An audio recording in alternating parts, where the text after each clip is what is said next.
Kilo India 6, November Alpha Zulu. KI-6AZ, KI-6F. Fantastic news, everybody. If you have a Btech Pro or any of the VGC radios, so the N76 or the N7500 or the new N7600, VGC, which is like the mothership brand that creates the Btech Pro, they just released a beta software version for Android, it's just Android right now, that unlocks satellite tracking and Doppler control for these radios. So you can do portable satellite operation, whether it's the portable handhelds or with the mobile radios. And spoiler alert, it works. It works pretty well. Now, these are not full duplex devices, okay? They're not full duplex devices, so keep that in mind. You do need to go quick. If you are going to use a half duplex radio, then you definitely want to listen before you start transmitting on these satellites. And even then, it's highly recommended that you use a second radio as a receiver. Let's talk about this. Let's get it set up and walk through some of the functionality. So after going to the Facebook page, which I have linked in the video description, you can download the .apk file. This is an Android file that you will load onto your phone, tablet, whatever, to be able to run this special software. Then, once you have the software running and you have it connected to a radio, on the main screen, so like the one where the map is, you're going to click on the little magnifying glass icon. And then you simply need to type in the satellite or ISS, for instance, and it will bring up the ISS. And you will be able to click follow or connect, and it will start to track it. And you can see on your radio, on the application, that it is actually going through and doing Doppler correction. Keep in mind that some satellites, like SO50, will show up as SAUDISat, for instance. You're going to have to use its satellite name, not necessarily the name that we know it as. So just keep in mind, if it doesn't work with like SO50, you may have to use another name to find it. But after that point, it works really, really well. And here's my little setup that I did for taking out into the field and making a contact with the ISS. Most important tool for Andersons is having the right crimper. The ones that do 15, 30, and 45 are what you're looking for. Yeah. Link will be in the video description. You don't need to buy name brand or anything like that. I've had this one for years, probably gone through. I won't say I've maybe 100 cables with it. I doubt any more than that. And we'll get 2 leads. Oh, you know what? No, we're going to do both ends, so let's get 2 sets. Don't leave a project half done, guys. Do it the right way always. Count the right.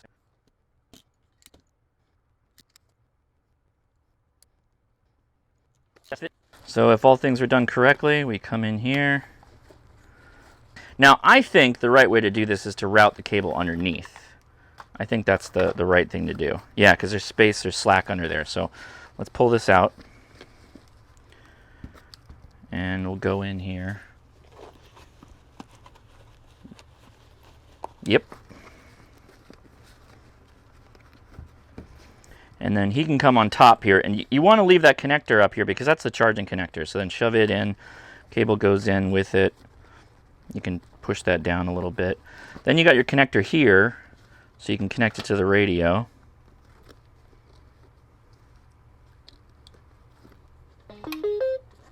And we got life.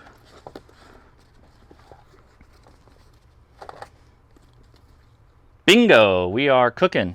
So now we got a double-ended power cable that will be useful for many, many things to come. So let's get that squared away, because the problem with these mobile cables is that they run them single wire, or they're not fused. So you just get this massive length. It's really frustrating. Good reminder to overhand and then twist all your cables, right? Do that for everything, including your coax. Now you could even pack this in the bag if you wanted to, so that you could extend it at any time while you were doing whatever your activation was. So we'll leave that on the side for now. And this guy goes on the charger. Advantage of that is now we have an Andersons connector, so we can connect that to pretty much anything we want, which is wonderful. So let's do that. I'm going to move this over slightly here. Now, while not a tremendous issue, taking the tablet into the field and trying to do the activation with that was not very conducive for space. Particularly, I don't think it'll fit in this bag. Oh, you know what? It might. Hold on. Let's test it. There is a tablet spot here. Ooh. No. Oh, wait. Yeah. Yeah. That can work. Okay. I'll keep that in mind for demonstration purposes. But I got this Big Me e-ink phone that I'm going to throw in here for now just in case, because it'll take up less space, be less heavy. All that is good stuff. So while that's chilling, I'm going to bring this back up and connect to our radio. All right, so it did in fact chase the satellite, which was exactly what we expected it to do, which was nice.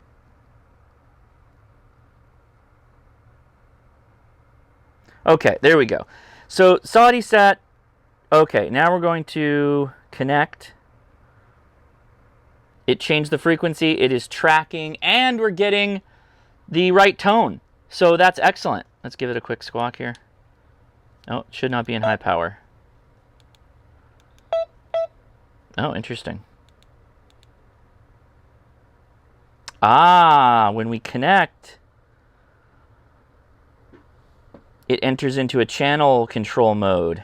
So let's edit this and see if we can lower the power. Now, extreme caveat here. There is one feature of this software that we don't have right now, and I view it as mandatory. When you are running a mobile radio like the N7500 or N7600, we don't have power output control, which means you really only should be using this for the ISS at this point. You do not want to blast 50 watts at SATI-SAT, SO50. You do not want to do that, right? So they are working on an update that will allow you to lower the power output, but for the handhelds, full power is probably going to be okay. Just keep in mind, we're looking for the update. This beta so far has been very successful from my point of view, and it gives you a good functionality increase to what is already a really cool line of radios. So FYI. All right, we have a south exposure, south AOS going up to the north 50 degrees to an LOS that we have in about 30 minutes at this local park, so it should be good. Rocking the elk antenna, VGC, and more battery than I need. I did pick up a weird feature. It's like, I don't know why it's crashing in and out. Maybe the phone's not up to the task because we're squelching or we're not using squelch. Don't know if that's intentional. I don't like the sound of that though. I'm gonna wait for the trees. It's gonna be a little bit better with the trees out of the way.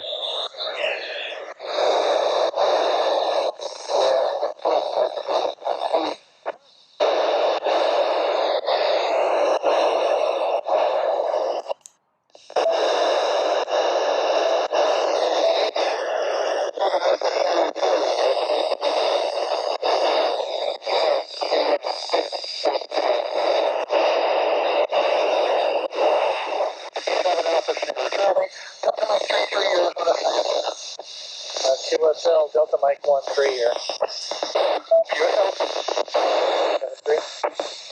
Whiskey 7 Alpha Sierra Charlie, Kilo Golf 5, India Papa Alpha, Delta Mike 61. Do you need a Papa station, please, again?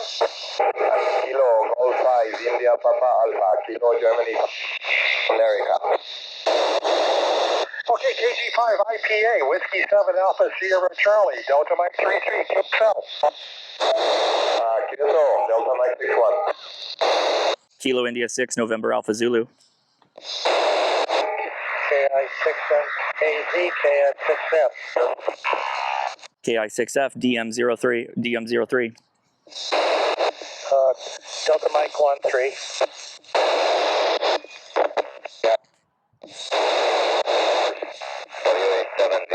Delta Mike 43. Delta Mike 13, got it. Nice. Can barely hear you over this. At the International Space Station. I was just talking to somebody via it right now. Yeah. See if we can still hear him. Can you hear it? We're losing it over the horizon here. Yeah, we got it. Yeah, so the International Space Station has a couple of radios on board. Okay. Amateur radios.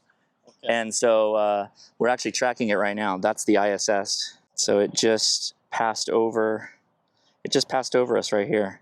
And so now it's making its way across Colorado. But yeah, so this antenna operates on VHF and UHF frequencies, and so I was able to use it to hand track the satellite, and was able to talk via it. That's awesome. And they respond? Yeah. Well, not the astronaut. So the ISS. So I talked up to the ISS, and somebody talked down, like another person on the ground. Okay. We used the ISS repeater to broker our contact. Middleman, huh? That's right. Yeah. Okay.